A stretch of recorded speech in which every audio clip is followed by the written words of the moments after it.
bonjour à toutes et à tous. Et oui, c'est le retour d'Hervé Leroc, cette fois-ci aux commandes de Sans Détour, après avoir été l'arroseur arrosé la semaine dernière avec Caroline, que j'embrasse. Bienvenue à Saint-Laurent-de-la-Salle pour ce beau numéro de Sans Détour avec Jean-Charles Gaudin. Je dis beau numéro parce que j'aime beaucoup Jean-Charles et parce que Saint-Laurent-de-la-Salle, c'est vraiment joli, c'est vraiment magnifique comme petit coin. Jean-Charles est scénariste, sa passion pour le cinéma l'a amené à réaliser quelques courts et moyens métrages, mais il est scénariste de bande dessinée. Il a envie, plus d'une centaine de bandes dessinées. Marisa, qu'est-ce que je peux vous citer d'autre? Marisa, c'est très ancien comme série, il y a 20 albums. Garou, il y a quelques années maintenant, et puis d'autres. Bref, on va parler de tout ça, parce qu'on vivre de la bande dessinée, c'est quand même assez atypique et épatant. Jean-Charles est un fan de fantastique, de cinéma de genre, et donc on va aller à Vouvant, puisqu'à Vouvant il y a la fée Mélusine, vous savez qu'elle existe. Ah si, si, elle existe en vrai, et on va vous le prouver.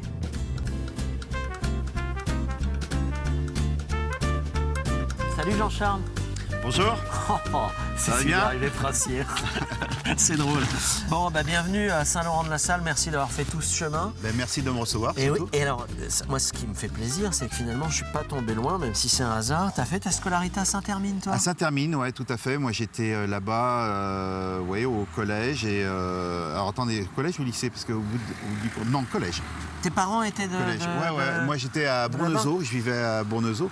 Et donc, du coup, je suis venu à Saint-Hermine. D'accord, donc tu étais expatrié à Saint-Jean-de-Mont, où tu habites. Oui, après Saint-Jean-de-Mont, ça a été plus tard. Après, bien plus tard. Ouais, on va revenir sur ta passion pour le cinéma, on va revenir sur ton métier de scénariste de bande dessinée notamment. Allez, en voiture.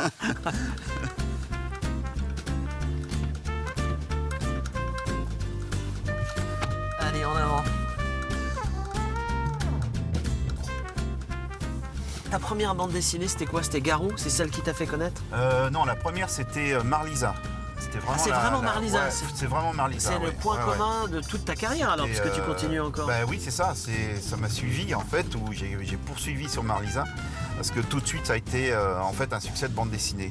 Ouais. Donc du coup, moi, ça m'a permis au fur et à mesure de quitter un travail de comptable, oui, et pour finalement devenir scénariste à temps complet. Deviens ce que tu es. Ça, on va revenir sur la comptabilité parce que je trouve ça rigolo. Enfin, je t'aurais pas du tout imaginé dans la comptabilité. On se connaît depuis quelques années maintenant. Est-ce qu'on n'est pas lassé d'un personnage comme Marlisa? Ou en général si j'avais que ce personnage, oui, ça deviendrait probablement lassant. Mais en même temps, tout de suite après Marlisa, j'ai commencé à écrire Les Arcanes du Minuit. Il y a eu Garou qui est arrivé très vite aussi. Ce qui fait qu'on passe d'un univers à un autre régulièrement. Ce qui fait que c'est pas du tout lassant. D'accord. Est-ce que quand on est scénariste de bande dessinée, on est totalement libre d'écrire ce qu'on veut, puisque c'est une alchimie entre un dessin et un dessinateur? Ça, c'est vrai qu'avec un producteur la bande dessinée, on est très libre parce que ça coûte pas si cher que ça. C'est pas comme pour le cinéma où à chaque fois, si pour le cinéma vous dites une armée descend de la colline, là tout de suite vous savez que ça va coûter très cher. Là au niveau de la bande dessinée, ce sera le même prix, je dirais. Mais par contre, c'est le dessinateur qui lui va travailler, va suer pour faire toute cette armée qui descend de la colline. Pour qu'on essaie de comprendre cet univers assez singulier et j'oserais dire un peu atypique, comment ça se passe? Tu es scénariste, tu montes à Paris ou tu envoies maintenant sur internet à une maison d'édition un scénario, on te trouve un dessinateur où tu dois tout faire, ou parfois tu as envie de tout faire, ou comment ça marche cette économie-là? En fait, il faut faire, il y a une sorte de résumé de l'histoire à faire, à présenter à un éditeur. Ouais. Et les éditeurs, autrefois, vous mettaient facilement en relation avec d'autres dessinateurs. C'est toujours le cas, mais un peu moins maintenant, parce qu'il y a presque des connexions qui se font indépendamment de l'éditeur.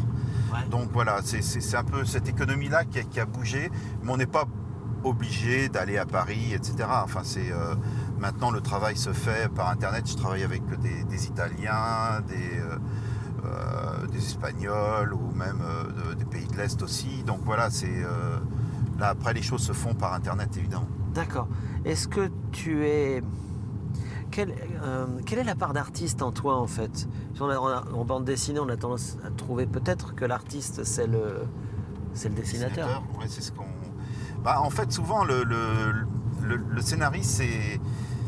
On ne le sait pas trop, en fait. Enfin, le lecteur ne le sait pas trop, mais c'est souvent le scénariste qui a la main sur le projet, la plupart du temps, puisque c'est souvent lui qui apporte ce projet. Et du coup, il a un univers qu'il veut défendre, et donc du coup, il essaye d'avoir un dessinateur qui va aussi aller dans le même sens que lui. D'accord.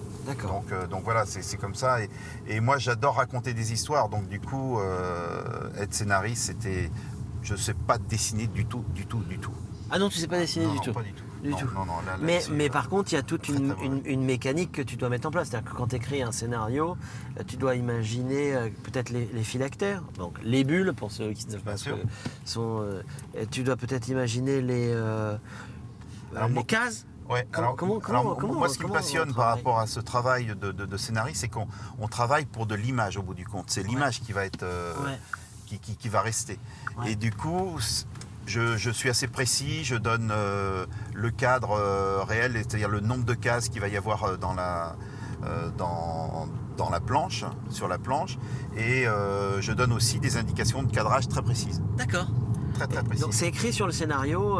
Je peux dire au premier plan, un tel Marlisa est en train de remettre son masque, au second plan, son ami Cilia est en train de la regarder. Voilà. Je suis souvent très précis puisque en fait je suis quelqu'un qui adore l'image. Bah oui. Donc du coup j'ai automatiquement l'image en tête et je la... Ça on va en parler parce que c'est le cinéma. Jean-Charles, qu'est-ce qui reste du comptable en toi? Je sais ce que les choses peuvent coûter en fait. Quand je fais, si je dois faire un devis d'un album, je suis capable de le faire. Un devis d'un film, je peux le faire aussi. Tout ça est resté en fait. D'accord. Voilà, c'est un budget, je sais le faire et généralement j'arrive bien à gérer le budget et à voir où. Tu as la tête sur les épaules. Ouais, là-dessus oui. Ouais. Et après j'ai la tête qui part ailleurs dans des histoires. Ouais. Raconte-moi un peu tes origines. Tu nous as dit Bournezeau et puis un bout de scolarité du côté de Saint-Hermine, donc pas très loin d'ici. Je suis né à Chaland. Oui, tu es né à Chaland. Ça, et après, je suis allé vivre à Bournezeau, puisque mon père était directeur de maison familiale de Bournezeau. D'accord. Et donc, du coup, j'ai passé toute mon enfance là-bas. D'accord. Et puis après, je suis allé à l'école donc à Saint-Hermine. Après, je suis allé au lycée Notre-Dame-du-Roc. Ensuite, je suis allé... j'ai commencé à travailler très vite en tant que comptable à la coopérative maritime de Beauvoir-sur-Mer. Oui. Et puis ensuite, je suis allé sur la SEM Saint-Jean Activité. Donc à Saint-Jean-de-Mont, c'était qui gérait tout le côté sportif, culturel, office de tourisme et palais des congrès de Saint-Jean-de-Mont. Oui. Et puis au fur et à mesure, je faisais aussi des courts-métrages. Et puis la BD aussi est venue à ce moment-là. La bascule s'est fait comment? Alors la bascule s'est fait d'abord au niveau comptable déjà, moi je travaillais toujours là-dessus, mais j'étais souvent très intéressé par tout ce qui était culturel autour de Saint-Jean-de-Mont notamment. Et puis j'ai rencontré comme ça Chris, qui est un dessinateur. Ça fait longtemps qu'on n'avait pas parlé de Chris, qui n'est plus hollandais. Et lui vraiment, il est, c'est vraiment lui qui m'a mis le pied à l'étrier. C'est lui qui m'a proposé. Je l'ai invité une fois à la diffusion d'un de mes courts métrages. Et puis il m'a dit, écoute, tu fais du court, ça ne te dirait pas d'écrire pour la BD? J'ai dit, j'adore la BD. J'ai dit, ce sera avec plaisir. Il me dit, écoute, tu me prépares un projet et puis on le présente chez mon nouvel éditeur qui s'appelle Soleil. Et puis voilà, les choses se sont faites comme ça. Il m'a mis en relation aussi avec un dessinateur. J'ai vu aussi le grand chef de Soleil qui est Mourad Boudjelal à l'époque. Et du coup, voilà comment ça s'est lancé. C'est donc merci Chris. On dirait une pub. Le morceau de musique. Stand By Me. Pourquoi tu as choisi ce morceau de musique? Alors, j'aurais pu en choisir d'autres, évidemment. C'est toujours un crève-cœur que de faire des choix. Pourquoi? Parce que il représente vraiment beaucoup de choses. Il représente à la fois pour moi l'écriture à travers aussi... il présente l'écriture et le cinéma. Et l'écriture parce qu'à la base de Stand By Me, alors il y a un film qui s'appelle Stand By Me aussi, réalisé par Rob Reiner, et c'est l'histoire de gamins qui s'en vont essayer de retrouver un corps qui aurait été renversé par un train. Et ils apprennent à se découvrir comme ça. Et c'est tiré d'une nouvelle, d'un court roman presque, même de Stephen King. D'accord. Et c'est vraiment remarquable. Moi, c'est vraiment une lecture qui m'avait marqué. Et Stand By Me et cette chanson, elle est vraiment géniale. Ça vous amène justement dans ce côté, on essaie de retrouver quelque chose, on est avec d'autres et on compte les uns sur les autres.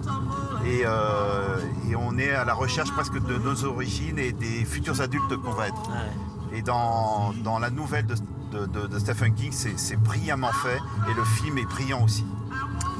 Très bien, c'est une bonne réponse. On va parler de cinéma fantastique à un moment ou à un autre, de tes racines, de tout cela. Et pour ça, je te propose d'aller à Vouvant, parce que c'est le fief de la fée Mélusine. Tu le sais, parce qu'elle existe vraiment. Ah bah oui, évidemment, forcément. Donc, sinon, on n'en parlerait pas. Allez, direction Vouvant, tous les deux, pour continuer à échanger. En plus, c'est magnifique, Vouvant, je ne sais pas si tu connais bien. Ouais, pas trop, en fait. Ah bah tu vas voir. Je suis content de te faire découvrir cette magnifique commune. On écoute.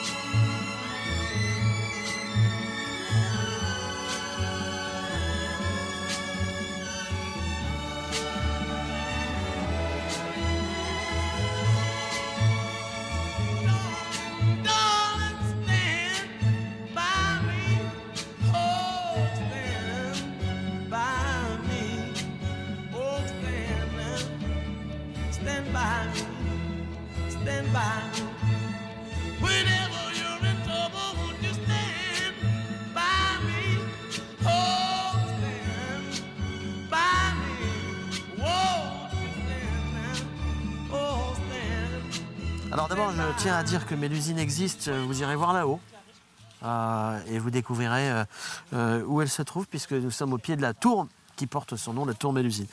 Bon, je t'emmène ici pour qu'on parle de cinéma fantastique. Ah oui. Pour qu'on parle du fantastique en général, parce que c'est le fantastique qui au début a bercé ta jeunesse. Ça vient d'où cette appétence pour le cinéma de genre ? C'est une sorte de... C'est venu tout seul, c'est pas tes parents, c'est pas un copain. Non, mais c'est... T'as pas un film un jour où tu t'es dit waouh, c'est ce que j'aime, quoi. Si, il y a dû y avoir ça, mais en même temps, déjà moi j'étais l'aîné de la famille. Les autres c'était des faux jumeaux, ils étaient derrière. Ouais. Ils avaient tous un peu leur double, d'une certaine manière. Moi pas. Et du coup, sans doute que je me suis réfugié dans l'imaginaire très vite, à lire beaucoup, des intrigues policières, du fantastique, etc. Et donc du coup, tout de suite, j'ai été bercé dans cet univers-là. Et puis j'ai commencé à regarder des films aussi, aller voir des films fantastiques, etc. Donc du coup, ça a été pas forcément calculé. Ça a sonné comme une évidence pour toi. Ouais, c'est ça. Puis après, il y a eu une vraie révélation quand j'ai commencé à voir comment fonctionnait un film. Et là, j'ai voulu approfondir et je me suis rendu compte que dans le cinéma de genre ou le cinéma fantastique, il y avait un vrai travail de mise en scène, de gestion de l'image, des émotions. Et vraiment, c'est ça qui m'a fasciné. Et là, du coup, je me suis accroché vraiment. Je me suis dit, il faut vraiment que je réalise un jour. C'est hyper important. Tu m'as dit tout à l'heure, hors antenne, que tu étais en fait encore un adolescent, en fait. Oui, complètement. Et ton œuvre, elle reflète ça, en fait. Ouais, je peux pas quitter de ça.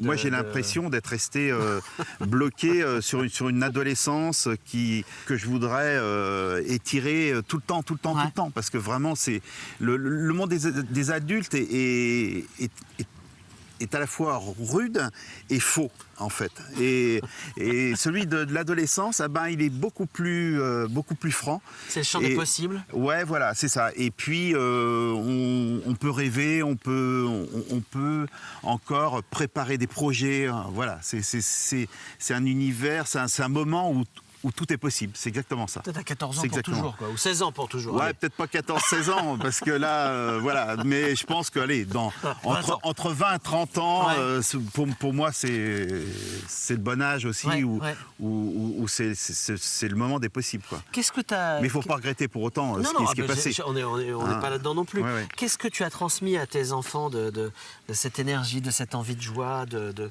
champ des possibles, etc. Parce que tu as des enfants qui sont un peu artistes. Ah ouais, ils sont... Clara, elle est tout à fait dans tout ce qui est danse, mais elle et la chorégraphie, les profs de danse. Et Mathieu, lui, il est aussi dans ce qui est du jeu d'acteur, etc. Mais ils sont tous fascinés aussi par la mise en scène. Ils adorent ça. Ils adorent la mise en scène, que ce soit sur les plateaux aussi, sur les planches, etc. Enfin, donc c'est un amour de la mise en scène. C'est-à-dire qu'on a souvent discuté des films, de discuter comment gérer les émotions pour le ressenti, pour que les gens puissent avoir du plaisir à regarder quelque chose, avoir peur parfois. Juste par l'image. Ouais, juste par l'image ou par ce qu'on est en train de proposer sur une scène de théâtre ou par une chorégraphie, parce que c'est pareil, une belle pièce chorégraphique, c'est de la mise en scène, c'est aussi de la mise en scène, quoi. Bien sûr, bien sûr. On va continuer à parler mise en scène, on va même parler théâtre.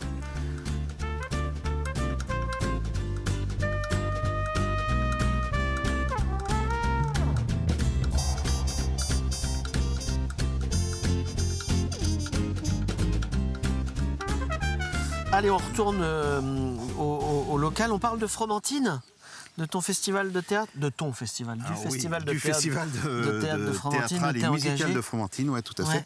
Et donc du coup, c'est un festival, c'est surtout axé sur la comédie musicale. Du coup, on fait des tas de comédies musicales. On a à peu près 4-5 spectacles l'été. Et on a à peu près une quarantaine de représentations, donc tous les soirs, en fait, pendant 6 semaines. C'est pas mal. C'est toi le président ? Oui, moi je suis président depuis ça fait ma 5e année. Et là, on a fait la 35e édition et on a battu les records de fréquentation. On était à 10 800 spectateurs. Et ça a été un carton parce que d'abord, il y a la qualité des spectacles. Il faut vraiment venir voir, je conseille. C'est tu vraiment, mets en scène ? Non, moi je ne mets pas en scène, j'aimerais bien, mais on a une direction artistique qui est chargée de sélectionner et puis de mettre en scène. D'accord. Donc voilà. Et par contre, il y a des enfants qui jouent. Oui, il y a mes enfants qui jouent, Clara est chorégraphe dessus, et puis il y a aussi donc mon fiston Mathieu qui lui est acteur sur à la fois du théâtre, à la fois de la comédie musicale. Quelle fierté! Fierté, on n'est pas trop à être dans la fierté dans la famille. On fait les choses, on a envie de faire les choses et on y va et on se soutient. En fait. Je crois que c'est ça. C'est Chaland, c'est le pays de Chaland. Oh, doucement, la fierté. Oui, non, mais on n'est pas du tout là-dedans. Un peu taiseux dans les émotions. On est content de faire ça et de partager des émotions ensemble. Ouais, d'accord. En fait. D'accord. Voilà. Et pour terminer, il faut quand même. Alors, on reste aussi dans le local puisqu'on va parler d'Au nom du pain. C'est quand même atypique dans ta bibliographie, une bande dessinée comme Au nom du pain. Ouais, et en même temps, j'ai toujours apprécié tous les genres, en fait. Ouais. C'est ça. J'aime le cinéma de genre, mais en même temps, j'aime tous les genres. Même enfin, là, c'est donc de l'historique, mais dedans, il y a des rebondissements qui sont des rebondissements de thrillers, de policiers, de choses comme ça. Donc du coup, moi, ça m'intéresse. En fait, voilà. C'est à partir du moment où on amène des émotions aux gens, moi c'est vraiment ce qui m'intéresse. Et du coup là, c'était faire une bande dessinée qui se passait à Saint-Jean-de-Mont sur une saga familiale de boulangers et qui vivent à un moment donné dans la guerre. Et puis après, il y a la suite où il y a l'après-guerre, etc. Tu côté Micaline ? Ah oui, forcément, on est obligé d'y penser. C'est pour ça que je tenais aussi à faire ça du côté de Saint-Jean-de-Mont, parce qu'il y a quand même ce succès.